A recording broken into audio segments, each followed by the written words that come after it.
ayer, entre las efemérides, digamos, mencionaron Gran Paraguayo, una persona que generó una revolución comunitaria, que instaló su comunidad en el Paraguay y en el mundo, y que culturalmente transformó a una comunidad que se trata de Feliciano Martínez.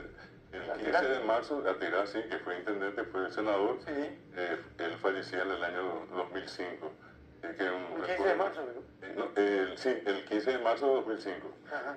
Falleció. Él fue intendente de Colorado Sí. y terminó siendo intendente por Patria, no, senador por Patria. Vos sabés que, Francesco, yo llegué a verlo varias veces en ese tiempo, Atirá todavía una ciudad con ni siquiera la pinta que hoy tiene, tenía en ese entonces los caminos de tierra, y él llegaba con una camioneta americana que tenía, y detrás estaban los machetes, las asadas, y en fin, todos los elementos que él necesitaba para la limpieza. Él invitaba a la gente, ya veníamos botines, y él mismo siendo intendente, él se arremangaba y salía él a limpiar. Sí.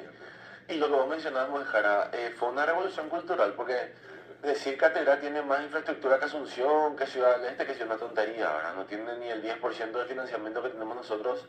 Sin embargo, el impacto cultural fue terrible. Hoy el atirense cuida su ciudad, y Atirá está entre las ciudades más limpias del mundo. No recuerdo en qué posición, pero está entre las más limpias del mundo. Y fíjate que inclusive él hizo dos cosas al mismo tiempo. El hecho de mantener limpia la comunidad y hacer que la gente tome conciencia de eso.